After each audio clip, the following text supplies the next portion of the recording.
السلام عليكم أصدقائي ومحبي علم الفراسة ولغة الجسد وتحليل الشخصيات. أهلا بيكم في قناة كشف المسطور. النهاردة معانا تحليل شخصية الفنان رامز جلال. والفنان رامز جلال هو ممثل مصري مثل أفلام كتير كوميدية،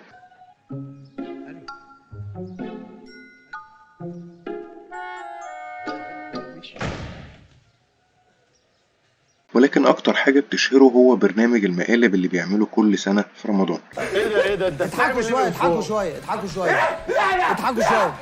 لا لا عنده فوبيا.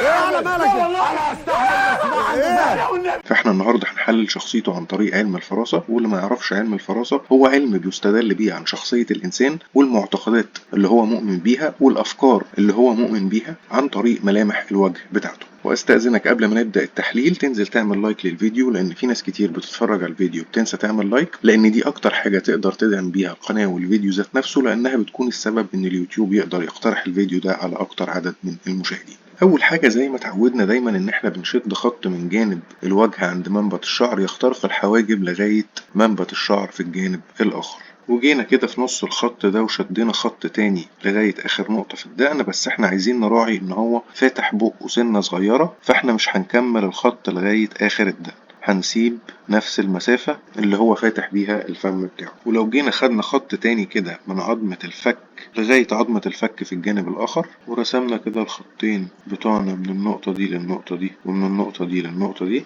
هتلاقي إن الوجه بتاعه تقريبا ما بين الوجه المربع والوجه المستطيل. هو أقرب طبعا للوجه المربع ولكن في نسبة مستطيل بسيطة، فهتلاقي إن الشخصية بتاعته في حاجات هيبقى عنده فيها الثقة بالنفس فطرية، وفي حاجات هيبقى عنده فيها الثقة بالنفس مكتسبة عايز يتدرب عليها. هتلاقي إن هو بيحب القيادة ودي واخدها من الوجه المربع، هتلاقي إن هو بيحب الشهرة والظهور ودي واخدها من الوجه المستطيل، وبيحب المثالية ودي بنشوفها برضو في البرامج اللي هو بيعملها، إن هو بيحاول إن الديكور بالأدوات اللي بيستخدمها بالمكياج اللي هو بيعمله بالآلات اللي هو بيستوردها من بره أو بيصنعها هنا مخصوص علشان ال30 يوم بتوع رمضان، هتلاقي إن هو بيحاول يكون بيرفكت في كل حاجة من الحاجات دي. فبرضو حتة المثالية واخدها من الوجه المستطيل. لو جينا بقى قسمنا الوجه لثلاث أقسام بالعرض عشان نشوف أولويات الحياة، وآخر خط اللي في منطقة الحركة ده زي ما قلنا هنراعي فيه الجزء اللي هو فاتح في الفم، فهنلاقي إن الجبهة عنده تعتبر أصغر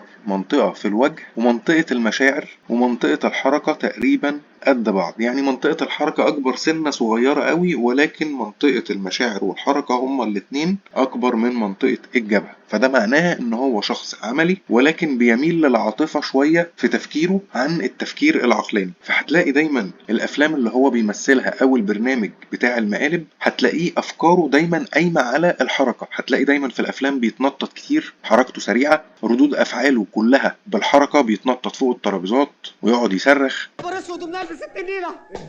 انا كده انتهيت ولا ايه؟ ايه ده مفيش حاجه. ايه انتحر وارمي لك نفسي من فوق السفره عشان ترتاح. ليه بس يا ابني؟ اكهرب لك نفسي عشان تخلص مني. لا يا ابني امال اعمل لك ايه؟ لا اعمل معروف، ما حصلش حاجه ده كله. بقول لك يا بابا انت مش تكتب جوابات حب وانا اتدبس واتجوز يا بابا. اخرس يا حيوان، وطي صوتك بلاش فضايح حد يسمعك. بقول لك ايه؟ عاوز ايه؟ انت زي ما دبستني في الجوازه دي تخلصني منها. هخلصك يا اخوي، احنا لسه على البر، لا اتفقنا على ابيض ولا على اسود.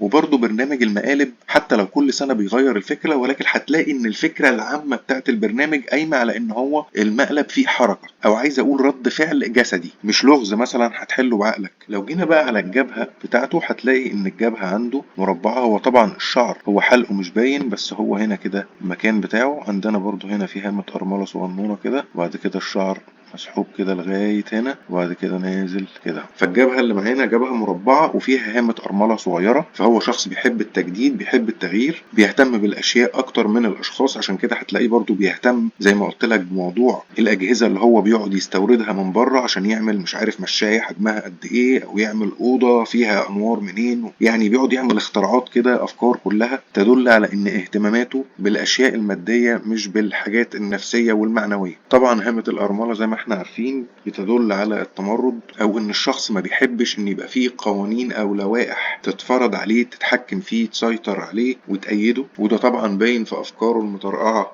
في البرامج بتاعته. وتاني حاجة بتدل عليها هي الابتكار والإبداع، وده برضو باين في أفكار البرامج بتاعته. وتالت حاجة بتدل عليها إن الشخص ده بيبقى عنده طموح، وده ممكن نشوفه برضو من الأنف. عندنا يعتبر أنف طويل أو متوسط الطول، هو مش طويل قوي يعني، ما بين المتوسط وما بين الطويل بالنسبة للوجه. فهتلاقي عندك الطموح اللي هنا مع الطموح اللي هنا يساوي نفس طموح الأنف الطويل. تاني حاجة معانا في الجبهة، لو تاخد بالك إن الجبهة عنده مسطحة مش دائرية، فده برضو بيديك نفس الصفات بتاعة إطار الجبهة المربع، إن هو شخص بيهتم بالأشياء المادية أكتر من الحاجات المعنوية أو نفسية الأشخاص مثلا اللي هو بيتعامل معاهم. يعني عايز أقول اهتمامه مثلا بيبقى منصب على نجاح البرنامج أكتر ما هو منصب على رد الفعل النفسي اللي هيقع في نفس الفنان اللي اتعمل فيه المقلب، هيبقى مؤذي مش هيبقى مؤذي. عندنا برضو هنا ملكة للخيال، وعندنا هنا برضو ملكة للخيال. عندنا هنا برضو المثلث ده في العظم اللي هو بتاع ملكة الخيال اهو، مع البروز في العظم ده يدل على ان هو بيركز في التفاصيل.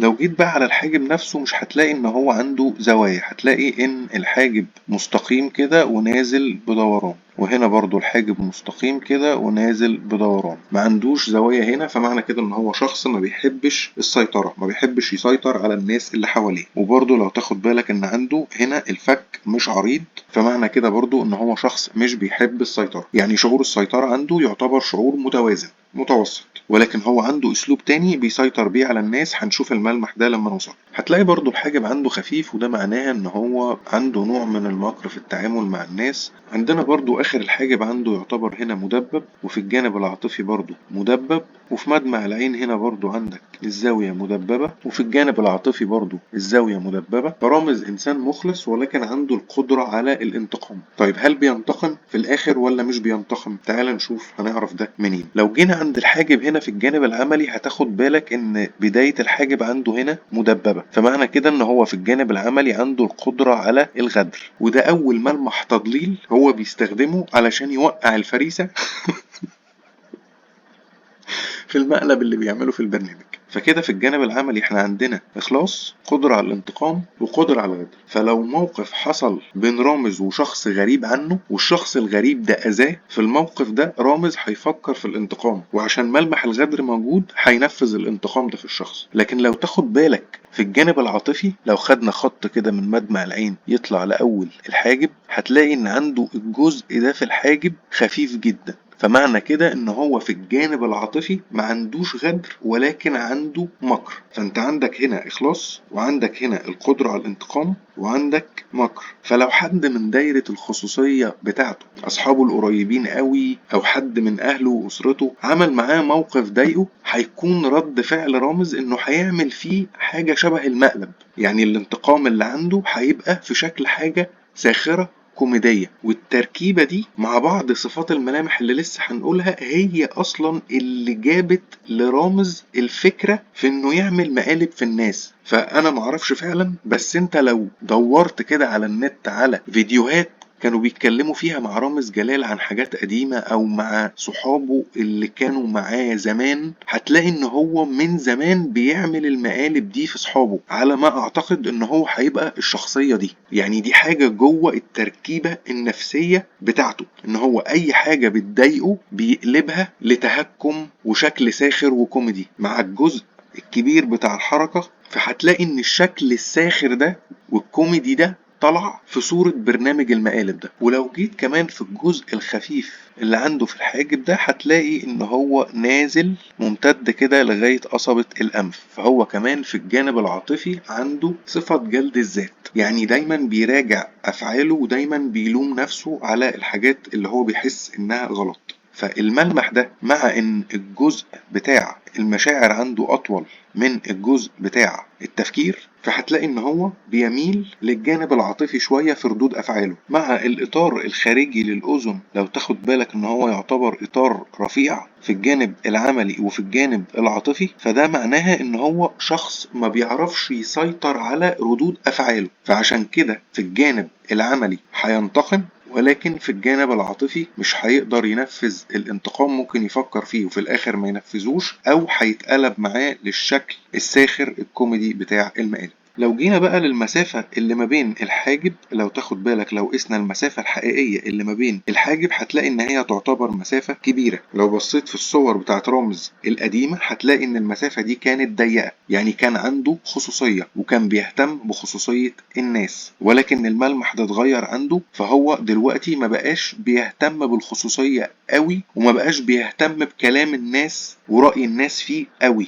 غير ان الناس اللي عندهم الحواجب تعتبر بعيد عن بعض شوية، ده شخص عنده القدرة ان هو يغير المعتقدات والافكار اللي جوه دماغه بسرعة. ولو جيت برضو على المنطقة بتاعة العادات والتقاليد هتلاقي ان هي منتفخة، فده شخص برضو ما بيتبعش العادات والتقاليد، فدي هتدعم معانا الصفة بتاعة السرعة في تغيير الافكار والمعتقدات، لان هو ما بيتبعش عادات وتقاليد معينة. مع هامة الأرملة شخص بيكره اي لوائح وقوانين انها تسيطر وتتحكم فيه، فده برضو هيزود معانا الملمح. اخر حاجة معانا في الحاجب، لو تاخد بالك ان الحاجب عنده قريب من العين، فهو طبعا شخص ودود بيعرف يتعامل مع الناس بحب وببساطة وبيعرف يحسسهم بالعشرة، فهتلاقي ان عنده قاعدة معارف كبيرة جدا، وده باين برضو من الطول بتاع الحاجب اللي معدي العين في الجانب العاطفي وفي الجانب العملي. فمعنى كده ان هو عنده معارف كتير يعرفها وعنده صحاب كتير. عندنا برضو الجزء اللي باين من جفن العين هنا في الجانب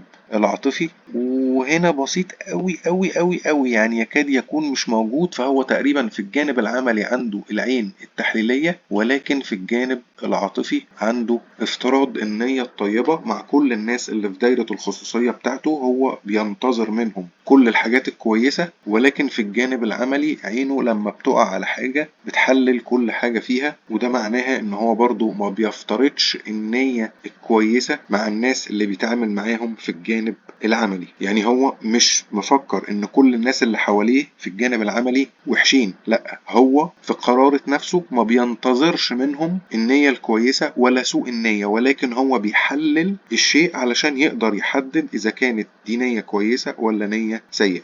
تاني حاجة معانا في العين برضو، لو تاخد بالك ان الجفن السفلي للعين يعتبر دائري، فهو من النوع اللي بيحب يكسب ويكسب اللي قدامه. طيب انا عندي جانب الوجه هنا مسطح، فده بيدعم الاستغلال والمثالية والأنانية. المثالية ودي شفناها في اطار الوجه المستطيل، والاستغلال معانا الانف يعتبر اطول من المتوسط. طب هو استغلالي واناني ولا مش استغلالي ولا مش اناني ولا ايه بالظبط؟ طيب الجفون الدائرية دي بتقول ان هو بيحب يكسب ويكسب اللي قدامه، فمعنى كده ان هو مش استغلالي ومش اناني. فطول الانف فوق المتوسط ده يدل على ان هو عنده طموح، ولكن الاستغلال عنده نسبته قليلة. اما بالنسبة للانانية فتعال نشوف كده قطاع جانبي ليه، هتلاقي ان الفتحة دي في الاذن تعتبر واسعة مش ضيقة، فهو كده شخص مش اناني. عندنا برضو خط تحت العين بتاع انتقاء الكلمات، وعندك هنا الخطين دول يدلوا على ان هو عنده القدرة على الكلام، والشفة اللي فوق دي تعتبر فوق المتوسطة بالنسبة لحجم الوجه، يعني هي مش متوسطة ومش كبيرة ما بينهم، فمعنى كده ان هو شخص متكلم بيحب يتكلم. وفعلا انت لو شفته في الافلام او في البرامج هتلاقي ان هو بيتكلم كتير وبسرعة، وعنده القدرة على انتقاء الكلمات اللي يعرف يوصل بيها السخرية اللي جواه، لان خد بالك هو برضو عنده الجزء بتاع توصيل المعلومة عبر لغة الجسد مش قوي. يعني هو هتلاقي توصيل المعلومة من خلال جسمه ان هو بيقعد يحرك ايديه حوالين جسمه في كل الاتجاهات، لكن ما عندوش لغة بايديه يشرح بيها الكلام اللي هو بيقوله، فبيستخدم الكلام علشان يقدر يوصل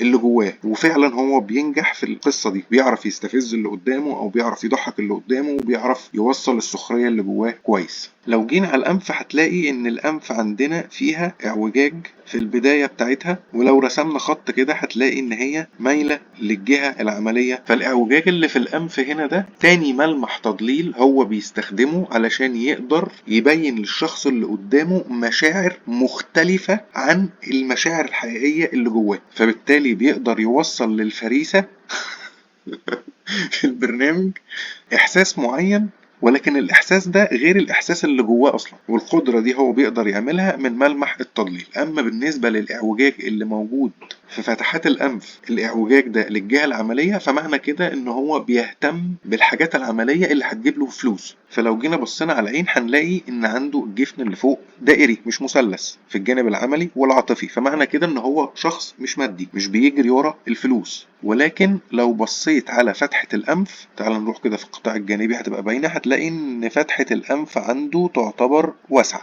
وشحمة الأذن عنده صغيرة، فمعنى كده إن هو بيحتاج فلوس علشان يصرفها على الحاجات اللي هو بيعملها، مش علشان يدخرها. ففتحة الأنف الواسعة بتقول لنا إن هو بيصرف كتير، وشحمة الأذن الصغيرة بتقول لنا إن هو مش من خططه الادخار، يعني هو من قبل ما الفلوس تجيله وهو بيكون مخطط هيصرفها في إيه، مش شاغل دماغه بإني أحوش كام وأشيل كام. خلي بالك مش معنى كده إن هو ما عندوش مدخرات، ملمح المدخرات غير ملمح القدرة على الادخار. وطبعا محدش يسألني على ايه هو ملمح الادخار في التعليقات، لان انا مش هقدر اقوله، لان الملمح ده له علاقة بخصوصيات الناس، وانا ما بحبش اتكلم في حاجة اجرح فيها خصوصيات الناس، لان الشخص اللي عارف قيمة علم الفراسة وبيستخدمه صح هيحافظ على الحاجات دي ويستخدمها صح. لكن الشخص المتهور او اللي نيته سيئة هيستخدم الملامح دي في انه يبتز اشخاص او يعمل بيها حاجات مش صح. فانا محبش اشيل ذنب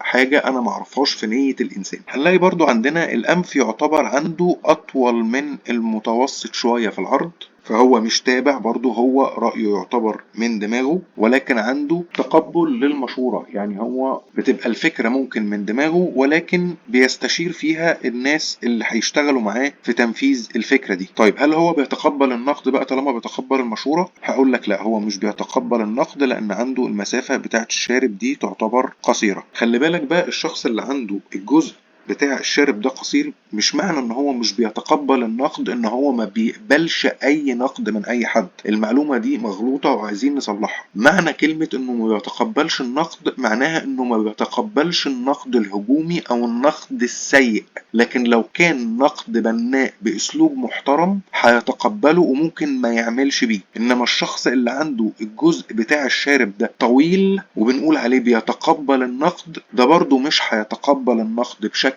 سيء وهيتقبل النقد العادي ولكن هيعمله. فهمت الفرق؟ الاتنين هيسمعوا النقد عادي طالما هو نقد بناء، ولكن اللي عنده الجزء قصير النقد اللي انت قلته له ده مش هيغير اي حاجة في افكاره ولا في معتقداته. ولكن الشخص اللي عنده الجزء ده طويل بيبقى عنده القدرة على تغيير نفسه وتطوير نفسه بناء على الانتقادات اللي هو سمعها. فانت لما تلاقي شخص عنده المسافة اللي ما بين الحواجب صغيرة والمسافة بتاعت الشارب قصيرة، فمعنى كده ان الشخص ده ولا هيتقبل تغيير افكاره ومعتقداته من انتقاد الناس من بره نفسه، ولا هيقبلها من افكار جوه نفسه. اما الشخص اللي عنده زي رامز كده المسافة ما بين الحواجب تعتبر كبيرة او فوق المتوسطة والمكان بتاع الشارب قصير، فمعنى كده ان هو عنده القدرة على تطوير وتغيير افكاره ومعتقداته بناء على اللي هو هيقراه او هيتعلمه ويقتنع بيه، لكن ما بيتقبلش ان افكاره ومعتقداته تتغير بناء على نقد الناس. وكذلك الشخص اللي عنده الحواجب الفرق اللي بينهم كبير ومنطقة الشارب طويلة، ده هيبقى بيتقبل تغيير أفكاره ومعتقداته من الناس اللي حواليه ومن أي حاجة بيقراها ومن أي فكرة أي حد بيقولها له. وعشان نبقى قلناهم كلهم، الشخص اللي عنده المسافة ما بين الحواجب صغيرة ومنطقة الشارب كبيرة، ده هيبقى شخص بيسمع كلام الناس وبيطور في أفكاره ومعتقداته بناء على الكلام ده، لكن هو مش واثق في قدرته على استيعاب المعلومة اللي هو بيقراها أو الفكرة اللي هو بيكتشفها لوحده ويطور بيها أفكاره ومعتقداته. هنيجي نلاقي عندنا الشفة السفلى تعتبر رفيعة في الجانب هنا، تعتبر مش موجودة تقريبا مع الشحمة الصغيرة دي، وفتحة الأنف الواسعة. هتفهم من كده إن هو حريص مع الناس في الفلوس، ولكن بينه وما بين نفسه مش حريص، يعني هو مش بخيل. لو كانت شحمة الأذن عنده كبيرة وفتحة الأنف صغيرة مع الرفع في الشفايف ده كنت هقولك ان هو بخيل، ولكن الملمحين دول يدلوا على ان هو بيصرف. مع وجود الشفة الرفيعة فهو بيبقى حريص مع الناس، ولكن بينه وما بين نفسه الحاجة اللي هو عايزها بيجيبها. عندنا برضو الملمح الصغنون ده اللي في جانب الفم، معناه ان هو بيخبئ الأسرار، عنده القدرة على انه يخبئ الأسرار. لو جينا بصينا على طول الفم هتلاقي ان عنده الفم قصير، ودي صفة من الصفات الانسان ان هو عنده القدرة على الكتمان. وخد بالك الصفة دي متأصلة اكتر في الجانب العاطفي، يعني هتلاقي الفم في الجانب العاطفي اقصر من الفم في الجانب العملي. مع وجود البروز ده في الأذن فوق معناهم ان هو شخص عنده القدرة على الكتمان، مع الملمح ده معناه ان هو يخبئ كثير من الأسرار. الفم القصير كمان بيقول لنا ان هو شخص بيتكلم من عقله، رغم كل الهرتلة والهزار والمشاكسة والحاجات اللي هو بيعملها دي، الا ان هو بيعرف يفلتر الكلام من عقله، ومش اي كلام بيجي على قلبه بيقوله. واحنا شفنا ده برضو من الخطين اللي تحت العين اللي قلنا ان هم بتوع انتقاء الكلمات. طبعا الدقن عندنا واضح جدا ان هو دقن مربع ومفصول، فمعنى كده ان هو مجادل ومشاكس وده باين طبعا في كل الحاجات اللي هو بيعملها. طبعا الأذن المفصولة عن الرأس في الجنبين تدل على ان هو شخص استقلالي في التفكير وفي مشاعره وفي الحركة. وتعالى نروح بقى للقطاع الجانبي نكمل بقية الملامح اللي احنا ما كملناهاش. فهتلاقي ان عندك هنا الجبهة هتلاقيها مائلة للخلف، وده بيدعم معانا السرعة وسرعة البديهة وسرعة التفكير. وزاوية التقاء الجبهة بالشعر هتلاقيها دائرية، فمعنى كده ان هو شخص عنده مرونة. البروز اللي عندنا هنا في الجبهة ده بيدل على انه شخص عنده إرادة، لما بيحط حاجة في دماغه بيفكر انه يعملها هيعملها. وبرضه الملمح ده بيقول لنا ان هو عنده حدس او الحاسة السادسة شغالة عنده. هنيجي بقى للجزء اللي احنا قلنا عليه ان هو بيقدر يسيطر بيه على الناس. ولو تاخد بالك ان عنده هنا بروز في الجزء السفلي من الانف، يعني انت لو خدت خط كده وخط كده هتلاقي ان العظمة اللي هنا اللي هي بتاعة الإدارية دي مش موجودة عنده من هنا كده الأنف مستقيمة، لكن البروز اللي عنده فين؟ في مقدمة الأنف. والملمح ده معناه إن هو بيستخدم المشاعر علشان يسيطر على الناس اللي بيتعامل معاها. لذلك هتلاقي إن هو دايما بعد ما بيخلص كل مقلب بيعمله في الناس، طبعا الناس بتبقى من جواها متضايقة. سيبك من اللي هو بيبينه على وشه على الشاشة ان هو بيضحك وبتاع، لانه عارف ان هو قدام كاميراته بيتصور، ولكن من جواه بيبقى متضايق ومش مبسوط، حتى ولو كان متفقين معاه من الاول وعارف انه هيتعمل فيه كده. ولكن بعد ما الاكشن بيتعمل الانسان ساعتها في قرارة نفسه بيبص على نفسه شكله هيبقى ايه دلوقتي في عيون الناس، وبالذات لو كان عنده المسافة ما بين الحواجب قريبة فبيبقى حاسس بالاذى النفسي. لذلك هتلاقي ان دايما رامز بيجري عليهم ويحاول يطبطب عليهم ويحضنهم ويحسسهم ان هم جامدين، ان هم عدوا المقلب ده وان دمهم خفيف. وده بيقدر يعمله بسبب الملمح اللي عنده اللي هو البروز في مقدمة الانف، لان هو كده بيديهم مشاعر، بيعمل لهم سبورت بالمشاعر علشان يقدر يسيطر عليهم بحيث ان هم يهدوا وما يعملوش اي مشاكل. لو جينا بقى اخدنا خط طولي كده هنلاقي ان رامز عنده سرعة في التفكير. ولو بصيت على البروز بتاع الدقن هتلاقي ان هو مش بارز ولا راجع لورا، هتلاقي ان الدقن نازلة تقريبا